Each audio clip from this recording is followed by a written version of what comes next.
샬롬, 좋은 아침입니다. 이제는 날씨가 많이 따뜻해진 것 같습니다. 모르겠습니다. 또 3월, 4월에 걸쳐서 꽃샘 추위가 없다고는 할 수가 없겠죠. 그렇지만은 계절의 변화는 어쩔 수 없는 것 같습니다. 아마 요즘 여러분들이 성경 일독을 위하여 매일같이 성경을 읽는다고 하면은 그동안에 많은 임명과 그리고 또한 지명 이것 때문에 힘들었을 수도 있습니다.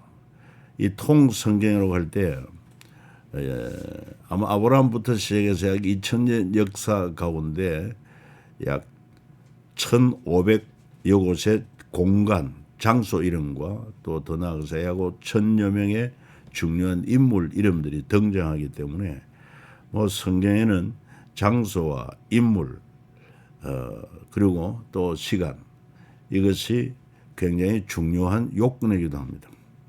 만약에 성경의 역사적인 책이 아니라면은 사실이 아니라면은 이런 많은 장소와 많은 인물들이 등장할 필요가 없습니다. 그리고 사실 우리가 바라는 것은 어떻게 보면은 좀 교훈적인 것만 바랄 수 있을지 모르지만 그렇다고 하면 그건 하나의 사상집이나 에세이가 되고 말지 결코 성경과 같은 경전은 될 수가 없습니다. 이 성경이 역사적 사실이라는 분명한 증거가 그 장소와 그리고 또한 인물들 그것이 고고학적으로도 증명이 되고 있다는 데서 성경은 역사적인 경전이다. 이런 사실을 우리가 확신을 하고 장소나 인물들 많이 나올 때 아하 이런 중요성이 있구나 하는 그런 마음으로 읽으면은 더욱더 은혜가 될 것입니다.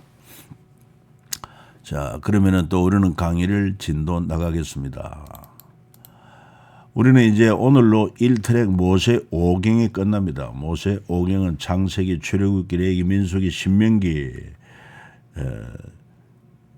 룻기까지 이렇게 좀 포함을 시키고 있습니다. 사사기, 룻기까지. 그래서 1트랙의 네 마당, 하나님의 마음 열방을 향한 꿈 만나 세대 신앙계 해성 이 네 마당에 모두 11과 11과가 들어있다. 이것을 여러분들이 참고하면 되겠습니다. 그리고 이제 오늘은 마지막 11과 교육 성공의 사례, 룻기서를 통해서 교육 성공의 사례를 살펴보고자 합니다. 사실 사사기에 보면 혼돈의 시대 아닙니까? 제대로 다음 세대 신앙 개성이 되질 않았습니다. 그러나 그 가운데서도 참 아주 보석같이 빛나는 룻기의 인물들이 나옵니다. 나오미, 기한과 룻의 선택, 룻과 보아스의 만남, 룻과 보아스의 결혼, 그리고 보아스의 족보. 이 보아스라는 인물이 정말 그래도 제사장 나라 그리고 율법에 대한 교육이 제대로 되어져서 그 사사기 혼돈 가운데서도 이렇게 귀한 룻기가 기록될 수 있었다 하는 사실입니다. 자, 아름다운 법의 구현. 법이 참 좋은 법이라 할지라도 그것을 실제적으로 구현하지 않으면은 그것은 이상에 불과한 것입니다. 하나님이 주신 법이 얼마나 거룩하고 완전한 법이겠습니까? 그 이상의 법이 있을 수 있겠습니까? 그럼에도 불구하고 인간들이 그 법을 제대로 준행하지 않았을 때 혼돈이 일어나게 되고 또 신실한 믿음의 사람들을 통해서 하나님의 거룩한 법이 실현될 때 얼마나 아름다운가. 룻기서와 같은 아름다운 역사가 기록될 수 있었다는 것입니다. 모세의 아름다운 제사장 나라 법 매우 가까이 있다. 이 말씀은 신명기 30장 11절로 14절인데 같이 한번 읽읍시다. 내가 오늘 네게 명령한 이 명령은 네게 어려운 것도 아니요 먼 것도 아니라 하늘에 있는 것이 아니니 네가 이르기를 누가 우리를 위하여 하늘에 올라가 그의 명령을 우리에게로 가지고 와서 우리에게 들려 행하게 하려 할 것이 아니요 이것이 바다 밖에 있는 것이 아니니 네가 이르기를 누가 우리를 위하여 바다를 건너가서 그의 명령을 우리에게로 가지고 와서 우리에게로 들려 행하게 하려 할 것도 아니라 오직 그 말씀이 네게 매우 가까워서 네 입에 있으면 네 마음에 있은즉 네가 이를 행할 수 있느니라. 그렇습니다. 그러니까 하나님의 계명을 어렵다고 생각하는 것은 하나님의 뜻이 아니에요. 하늘에 올라가는 것처럼 불가능한 것도 아니고 바다를 건너가는 것처럼 불가능한 것이 아니라는 것입니다. 오직 그 말씀이 네게 매우 가까워서 네 입에 있고 네 마음에 있은즉 네가 이를 행할 수 있다. 그러니까 하나님의 말씀은 불가능한 말씀 우리에게 주시지 않습니다. 그래서 우리가 믿음으로 아멘하고 그리고 순종하여 나가면은 우리와 함께 하시는 주님이 그 지혜와 권능으로 능히 말씀대로 순종하여 살아갈 수 있게 하신다는 것입니다. 또 신명기 4장 9절 10절 오직 너는 스스로 상가며 네 마음을 힘써 지키라. 그리하여 네가 눈으로 본 그 일을 잊어버리지 말라. 네가 생존하는 날 동안에 그 일들이 네 마음에서 떠나지 않도록 조심하라. 너는 그 일들을 네 아들들과 네 손자들에게 알게 하라. 네가 호렙산에서 네 하나님 여호와 앞에 섰던 날에 여호와께서 내게 이르시기를 나에게 백성을 모으라. 내가 그들에게 내 말을 들려주어 그들이 세상에 사는 날 동안 나를 경외함을 배우게 하며 그 자녀에게 가르치게 하리라 하시며. 그러니까 우리 크리스찬의 중요한 사명 가운데 한 가지가 내가 하나님을 경외하고 그 말씀을 순종한 삶을 우리 자녀들에게도 개성시키는 것이 매우 중요한 것이다. 왜? 가장 거룩하고 아름다운 법이기 때문이다. 이제 룻기를 우리가 한번 요약 정리를 한다고 하면은 뭐 파노라마식으로 이렇게 한번 펼쳐본다면은 먼저 베들레헴을 떠나 베들레헴 하나님이 약속한 땅인데 베들레헴을 떠나 이방 땅 모압으로 가는 엘리멜렉 잘못된 선택이죠. 결과적으로 남편과 아들을 잃게 된 나오미는 희락이지만은 자기 이름을 나오미라 부르지 말고 마라라라 마라는 쓰다는 거죠. 그리고 현실을 선택한 나오미의 며느리 오르바와 신앙을 선택한 나오미 며느리 룻은 시므와 동행 베들레헴으로 갑니다.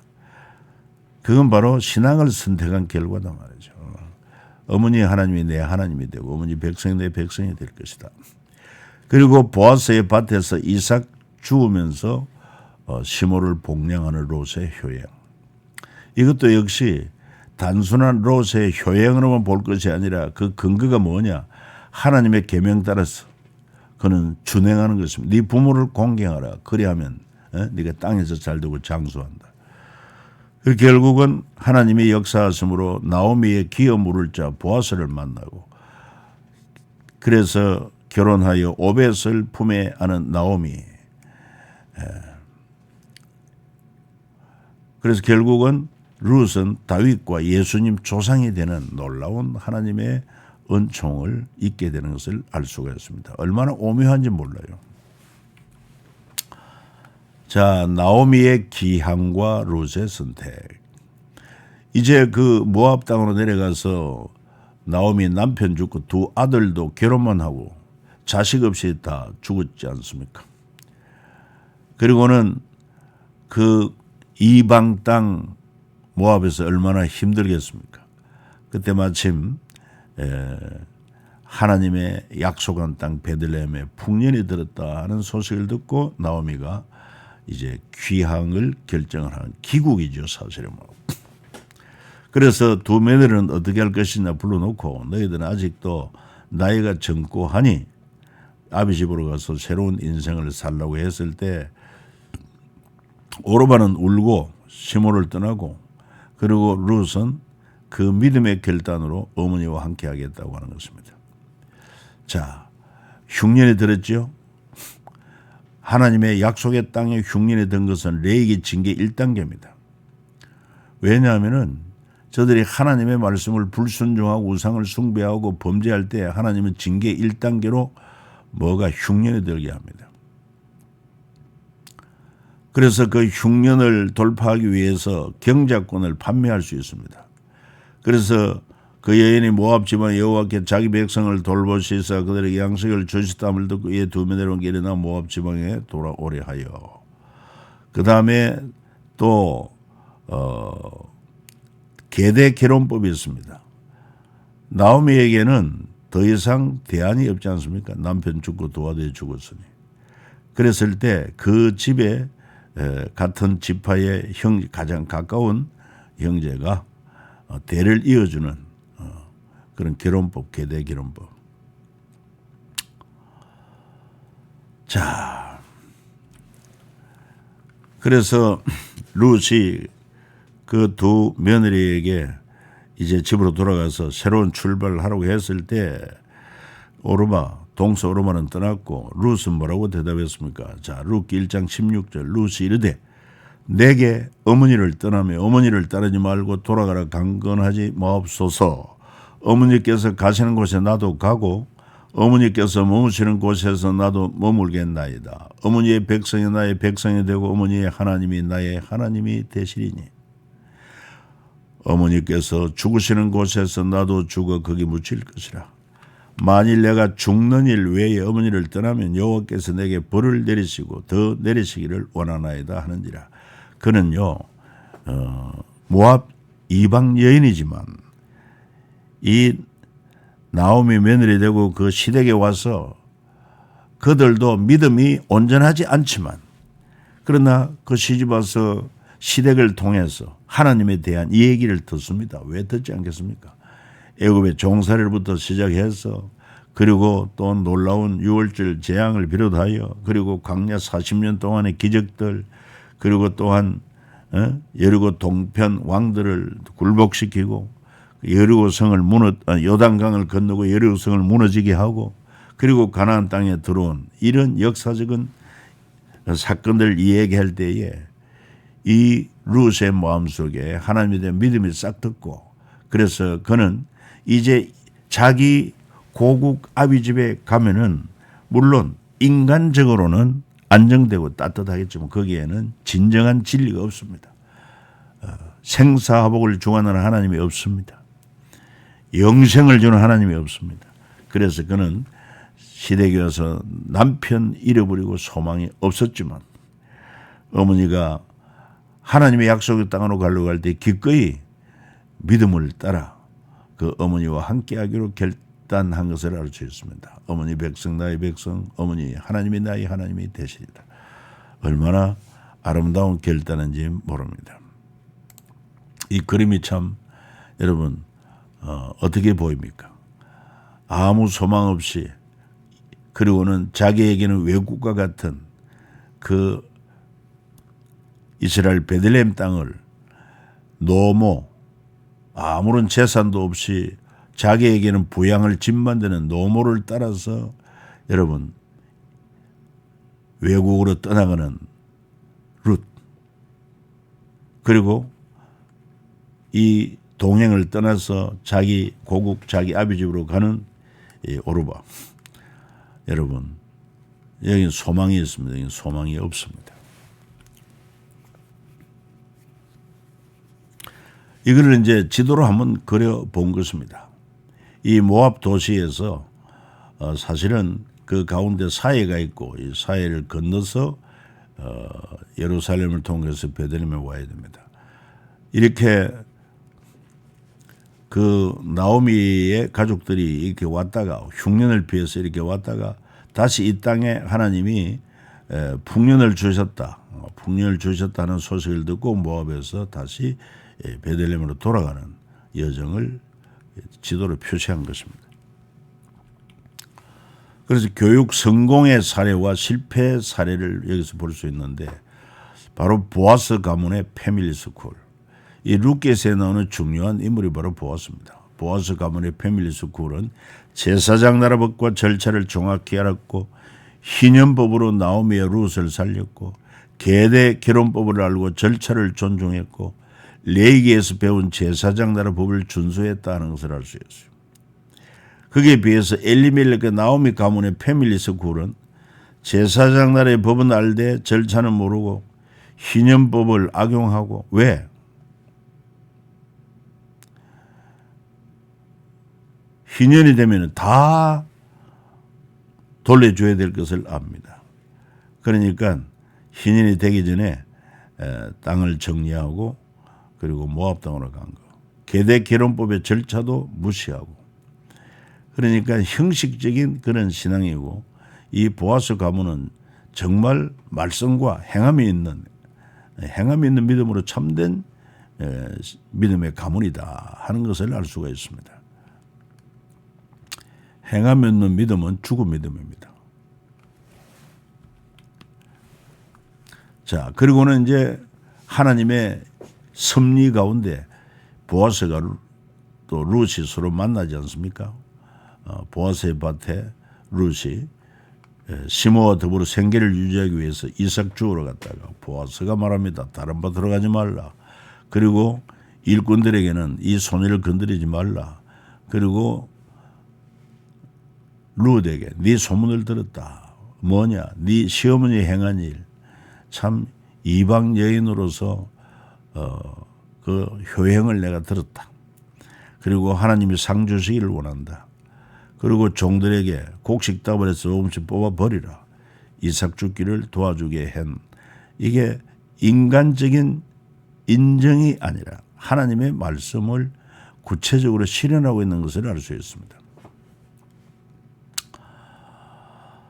특히 룻기 2장 12절 여호와께서 네가 행한 일에 보답하시기를 원하며 이스라엘의 하나님 여호와께서 그의 날개 아래 보호를 받으러 온 네게 온전한 상 주시기를 원하노라 하는지라. 이 보아스도 룻이 어떻게 그 홀로 된 시므를 따라서 베들레헴까지 따라왔겠는가. 그는 하나님을 선택한 것을 알았습니다. 그래서 이스라엘의 하나님 여호와께서 그의 날개 아래 보호를 받으러 온 네게 온전한 상 주시기를 원한다.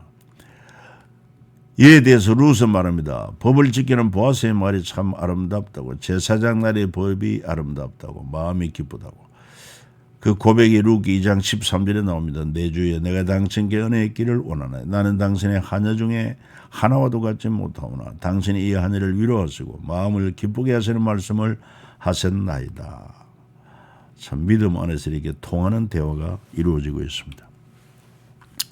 자, 그리고는 이제 또 하나님의 섭리 아래 성문에서 이제 장로들을 만나서 계대 결혼법의 절차를 따르는 것을 알 수 있습니다. 성문 위에는 망루가 있고 성문 안쪽에는 성읍의 장로들이 앉는 곳이 있어 장로들은 이것이 모여 공적 일들을 처리하고 중요한 거래도 행했고 사법적 재판도 담당했습니다. 성문에 앉는 것은 재판의 의미, 재판을 할 만한 사람이라는 의미도 가지고 있습니다. 이 룻기서 4장 1절 2절에 나오죠. 보아스가 성문으로 올라가서 거기 앉아있더니 마침 보아스가 말하던 기어 물을 자가 지나가는지라. 보아스가 그에게 이르되 아무개여 이리로 와서 앉으라 하니 그가 와서 앉음에 보아스가 그 성읍 장로 10명을 청하여 이르되 당신들은 여기 앉으라 하니 그들이 앉음에. 그래서 이 성문에서 바로 그 나오미의 가문을 이어갈 계대 결혼을 위한 절차를 밟고 있는 것을 알 수 있습니다. 이것은 제사장 나라 법을 알지 못하면 있을 수가 없어요. 바로 보아스의 제사장 나라 법을 이해한 것입니다. 인사법, 보아스와 일꾼들의 인사에서도 알 수 있어요. 여호와는 네게 복을 주시고 너를 지키시기를 원하며 여호와는 그의 얼굴을 네게 비추사 은혜 베푸시기를 원하며 여호와는 그 얼굴을 네게 향하여 드사 평강 주시기를 원하노라 할지니라 하라. 그들은 이같이 내 이름으로 이스라엘 자손에게 축복할지 내가 그들에게 복을 주리라. 하나님께서 제사장들에게 축복을 말씀하셨습니다. 그러니까 보아스와 그 일꾼들의 인사에서도 벌써 이런 민수기 6장 축복권에 대한 것을 실행하고 있는 것을 알 수 있고 그 다음에 이방인과 가난한 사람을 위한 법을 알고 룻과 나오미를 살리는 것을 알 수 있습니다. 너희가 너희 땅에서 곡식을 거둘 때 너는 밥 모퉁이까지 다 거두지 말고 네 떨어진 이삭도 줍지 말며 네 포도원의 열매를 다 따지 말며 내 포도원에 떨어진 열매도 줍지 말고 가난한 사람과 구르민을 위하여 버리두라. 나는 너희 하나님의 여호와이니라. 이런 제사장들의 법을 알고 실행을 하는 것입니다. 그 결과 룻과 나오미를 살리죠. 그 다음에 기업 물을 자로서 보아스가 기업 물을 자가 되어 엘리멜렉 기업을 되찾아 주는 것을 알 수 있습니다. 이것도 계대법을 알아야만 합니다. 레위기 25장에 나옵니다. 만일 네 형제가 가난하여 그의 기업 중에 얼마를 팔았으면 그에게 가까운 기업 물을 자가 와서 그의 형제가 판 것을 물을 것이요. 만일 그것을 물을 사람이 없고 자기가 부유하게 되어 물을 힘이 있으면 그 판 해를 계수하여 그 남은 값을 산자에게 주고 자기 소유지로 돌릴 것이니라. 아멘. 그 다음에 계대 결혼법에 대해서도 알고 있습니다. 그래서 룻과 결혼하여 자녀를 낳아 나오미의 품에 안겨주게 되죠. 형제들이 함께 사는데 그중 하나가 죽고 아들이 없거든 그 죽은 자의 아내는 나가서 타인에게 시집가지 말 것이요. 그의 남편의 형제가 그에게로 들어가서 그를 맞이하여 아내로 삼아 그의 남편의 형제된 의무를 그에게 다 행할 것이요. 그 여인이 낳은 처자들이 그 죽은 형제 이름을 잊게 하여 그 이름이 이스라엘 중에 끊어지지 않게 할 것. 이게 바로 계대 결혼법입니다. 그 다음에 희년법도 제사장 나라 법으로 희년법도 알고 있습니다. 보아스가 엘리멜렉과 나오미가 모압으로 가면서 경제권을 팔았던 땅을 되찾아 주는 것을 합니다. 너희는 50년째 해를 거룩하게 하여 그 땅에 있는 모든 주민을 위하여 자유를 공포하라. 이 해는 너희에게 희년이니 너희는 각각 자기 소유로 돌아가며 각각 자기 가족에게로 돌아갈지며. 이게 다 레위기 법에 나오는 것을 제사장 나라 법이라 하지 않습니까? 그러니까 보아스는 그 사사시대 혼돈의 시대에도 참 신앙 개성이 잘 되어서 그 말씀을 소중하게 알고 또 그 말씀대로 실행하는 신실한 참 신앙교육의 성공적인 사례를 보여주고 있죠. 그럼 경작권 매매법도 그는 알고 있었습니다. 그 희년 연수를 따라 너는 이웃에게 살 것이고 또 소출을 얻을 연수를 따라서 네게 팔 것인즉 남은 연수가 많으면 너는 그것의 값을 많이 매기고 남은 연수가 적으면 너는 그것의 값을 적게 매길지니고 그가 소출의 다소를 따라 네게 팔 것이다. 그래서 멋진 보아스의 족보가 성경에 기록됩니다. 룻기는 예수님 이야기 줄기의 한 부분이라고 할 수 있는 것은 바로 그 족보의 이름이 나오기 때문입니다. 룻기 족보를 보면은 살몬과 라합 통해서 여러분 라합은 여리고성의 기생이었지만 그가 하나님을 택함으로 이 정탐꾼으로 왔던 살몬과 결혼하여 그리고 보아스를 낳게 되고 보아스는 또한 룻과 결혼하여 오벳을 낳고 오벳은 이새를 낳고 이새는 다윗 왕을 낳고 그리고 다윗의 후손으로 이새 오벳 보아스 살몬 쭉 해서 누가 나옵니까? 예수 그리스도. 그래서 마태복음은 아브라함부터 시작해서 이렇게 아래로 하향식, 누가복음은 이제 예수님부터 시작해서 상향식 이런 것을 알 수 있습니다.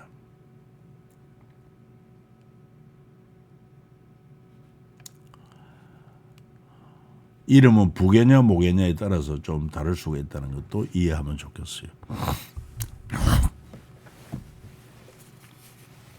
자, 이제 룻기서를 통한 귀한 교훈으로 다시 한번 새겨본다면은 눈에 보이는 땅보다 보이지 않는 하나님과 말씀이 중요하다. 이거는 이미 우리가 여호수아기에서도 보았습니다. 룻기에서도 마찬가지예요. 룻의 선택을 통해서 눈에 보이는 자기 고국보다 보이지 않는 하나님이 있고 말씀이 있는 이것을 택한 룻의 결단. 왜? 하나님은 생사화복의 근원이시기 때문이다. 그리고 다음 세대의 신앙 개성을 실패하면 미래가 불행하게 된다. 결과적으로 여호수아 시대 때 이 땅 정복에만 힘을 쏟다 보니까 다음 시대의 신앙 개성을 소홀히 하게 되었고 그래서 사사개와 같은 그런 혼돈의 시대, 불행이 이르게 된 것을 알 수 있습니다. 결과적으로 오늘 우리에게도 성경 통독과 자녀들에 대한 신앙 교육은 여전히 중요하다. 그 다음에 세 번째로 성직을 받는 것보다 주어진 사명을 감당하는 것이 더 중요하다. 이 사사기에서 본 그대로 우리가 지금도 마찬가지입니다. 그래서 우리도 교회 안에서 장로가 되고 권사 집사 되는 것, 그것도 하나님의 인정 가운데 되면은 뭐 영광스럽죠. 그러나 예를 들어서 사울 왕 같이 또는 가룟유다와 같이 선택을 받았지만은 그 사명을 감당하지 못했을 때 그것은 오히려 그에게 불행이 된 것을 알 수 있습니다. 중요한 것은 내가 어떤 자리에 있든지 하나님은 중심을 보신다는 것을 알고 내 중심을 다하여 하나님을 경외하고 그 말씀에 순종하는 삶, 이것이 진정한 신앙입니다. 그리고 하나님을 경외하며 그 명령을 지키는 것이 사람의 본분이고 최고의 지혜와 행복이라는 것을 룻기를 통해서 알 수가 있습니다. 우리는 룻을 단순히 망고 불변의 효부 룻 이렇게 효를 행한 인물로만 집중하는데 그 효의 근원이 어떻게 나온 것이냐? 바로 하나님을 경외하고 하나님의 법에 순종한 데서부터 효가 나온 것이기 때문에 결과적으로 룻의 효는 하나님을 경외하고 그 명령을 지키는 데서 이게 사람의 본분이고 최고 지혜고 최고의 행복이다 하는 사실 룻기서를 통해서도 보여주고 있습니다. 그 다음에 영원한 왕이신 하나님의 통치를 받지 않고 자기 소견에 오른 대로 사는 것은 바른 신앙이 아니다. 왜? 주님의 심판 기준은 예나 제나 말씀이기 때문이다 하는 것을 다시 한번 사사기와 룻기서의 총결론으로 우리가 마음에 담았으면 좋겠습니다. 다음 시간에 만나겠습니다. 감사합니다.